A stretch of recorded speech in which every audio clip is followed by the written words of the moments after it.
नमस्ते स्टूडेंट्स। आज का जो हमारा टॉपिक है आज का टॉपिक है वो हमारा ज्योग्राफी के प्रैक्टिकल से रिलेटेड है। मैं डॉक्टर शैली Sharma, government PG college Dholpur से आज अपना जो प्रेजेंटेशन हम इसके बारे में चर्चा कर रहे हैं। हम प्रैक्टिकल में आपका जो थर्ड ईयर का इम्पोर्टेंट टॉपिक है वो है प्रोजेक्शन, और प्रोजेक्शन में प्रक्षेप, और उसमें भी प्रक्षेप जो हम थर्ड ईयर में पढ़ेंगे वो है हमारी आलेखी विधि। देखिए, दो तरीके से हम प्रक्षेप को सॉल्व करते हैं, एक तो साधारण विधि से और एक गणितीय विधि से। लेकिन थर्ड ईयर में जो है वो है आपका साधारण विधि, जिसे आलेखी विधि कहते हैं। तो प्रक्षेप बनाने से पहले, उसको सॉल्व करने, उसके डायग्राम बनाने से पहले हमें ये पता होना चाहिए प्रक्षेप क्या होता है, उसका अर्थ क्या है, उसकी परिभाषा क्या है। तो आज हमारा जो फर्स्ट टॉपिक है वो इसी से रिलेटेड है। तो हमारा जो टॉपिक का नाम है वो है मानचित्र प्रक्षेप का अर्थ एवं परिभाषा। मानचित्रों के अध्ययन के बिना हम किसी भी जानकारी को भौगोलिक का मतलब किसी की जगह स्थायी स्थान है, वहाँ की स्थलाकृति है, वहाँ की जल, उसके बारे में जो चर्चा करते हैं वो सारा अधूरा है। मानचित्र जब हम बनाते हैं तो उसको हम एक समतल कागज़ पे बनाते हैं।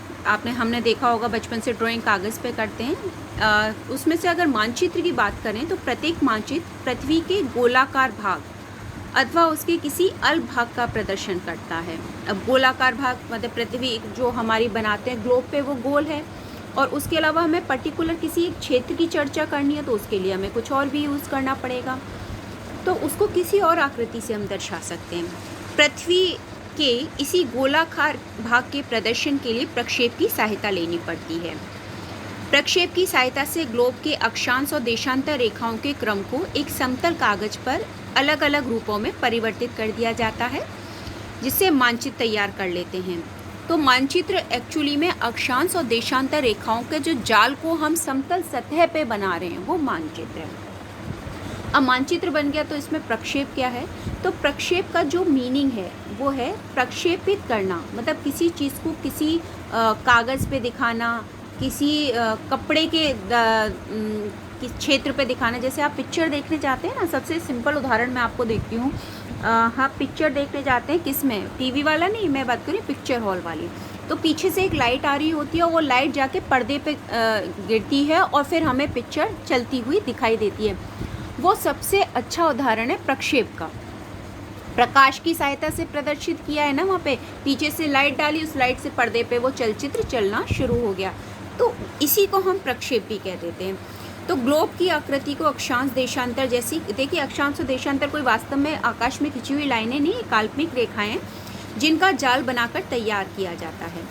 पृथ्वी की गोलाकार आकृति को समतल कागज पर विशेष विधियों द्वारा प्रदर्शित किया जाता है।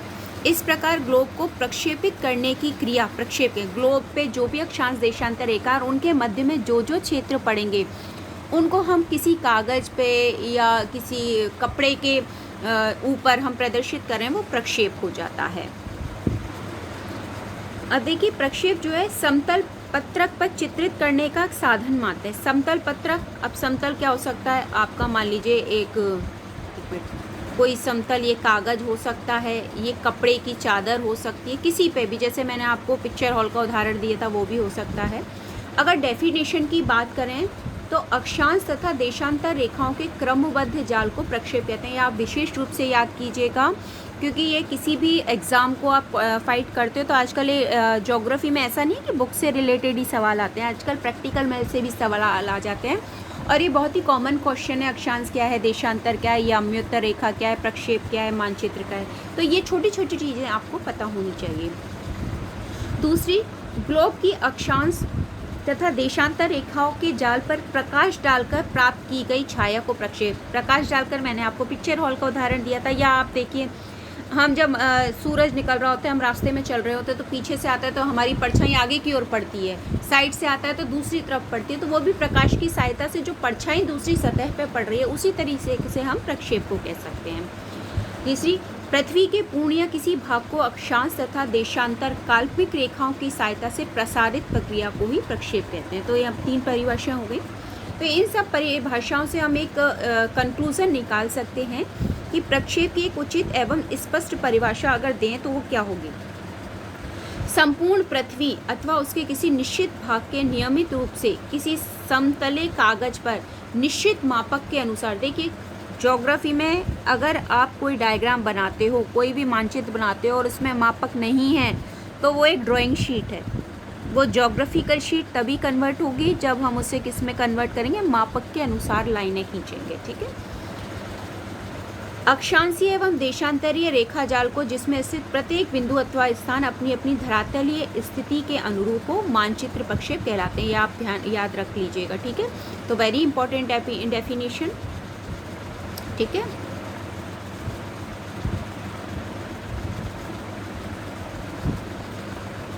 और मैंने आपको कही था प्रक्षेप का सबसे अच्छा उदाहरण सिनेमा में चलने वाली फिल्म है जिसपे प्रोजेक्टर आपने अभी भी देखा होगा, प्रेजेंटेशन के दौरान भी हम प्रोजेक्टर, अब तो पीपीटी से होने लग गया है सब कुछ, जैसे कि आपको ये नोट्स भी पीपीटी के थ्रू ही पढ़ाए जा रहे हैं। लेकिन प्रोजेक्टर आपने सभी ने देखा होगा कैसे नीचे स्लाइड लगा देते हैं और फिर हम एक शीट पे उसको प्रेजेंटेशन करते हैं। फिल्म की रील पर प्रकाश की किरणें डालने से उसके सामने पर्दे पे जो भी चित्र उभरता है वह पिक्चर कहलाती है। ठीक इसी भांति यदि किसी पारदर्शक गोले अथवा ग्लोब के भीतर एक प्रकाश का साधन रखे, प्रकाश का साधन कुछ भी हो सकता है, हम अपनी पृथ्वी को गोल मान रहे हैं तो हमारे ऊपर प्रकाश का स्रोत क्या है, सूर्य। तो सूर्य का प्रकाश जहाँ जहाँ पड़ेगा उसका रिफ्लेक्शन हम मान के चलते हैं। ऐसे ही जब हम, क्योंकि काल्पनिक रेखाएं उन्हें हम कागज़ पे प्रदर्शित करते हैं तो प्रकाश का स्रोत हम कई जगह से मानते हैं। कभी केंद्र, मान लीजिए मैं आपको एक सिंपल पैटर्न से बताती हूँ। ये हमारी पृथ्वी है और हम इसको 4 भाग में, ये केंद्र है। ठीक है। इसकी त्रिज्या और व्यास की बात करें, कई बार हम सोचते हैं अगर मान लीजिए यहाँ मैं टॉर्च रख दूँ, ठीक है, और टॉर्च का प्रकाश मैं ऐसे डालूँ तो मैं केंद्र से प्रकाश डाल रही हूँ, तो केंद्र से प्रकाश डालूँगी तो अगर मेरा जिस तरफ मुँह होगा लाइट का उधर की तरफ उसका चित्र बनेगा, उसके पीछे नहीं बन सकता। तो इसे केंद्रीय नौमनिक प्रक्षेप कह देते हैं, केंद्र से डालते हैं। अब ये कंडीशन ना हो के सेकंड कंडीशन हो सकती है, अब हम यहाँ से डालें प्रकाश तो इसका और लंबी दूरी तक जाएगा। ठीक है। प्रकाश के स्रोत एक बार बीच में से डाला, एक बार इधर से डालेंगे, सेम ये कंडीशन इधर से भी हो सकती है, ध्रुवों से भी आ सकती है प्रकाश, तो लंबवत आएगा ध्रुवों, चाहे दक्षिणी ध्रुव से बात करूँ चाहे मैं उत्तरी ध्रुव से बात करूँ, तो दोनों ध्रुवों से भी हम सोच सकते हैं। इसके अलावा और कंडीशन हो सकती है, ये मान लीजिए केंद्र से बात हो गई, भूमध्य रेखा के दोनों सिरों से, दोनों गोलार्धों से, लेकिन इन दोनों के बीच में यहाँ से भी तो डाल सकते हैं।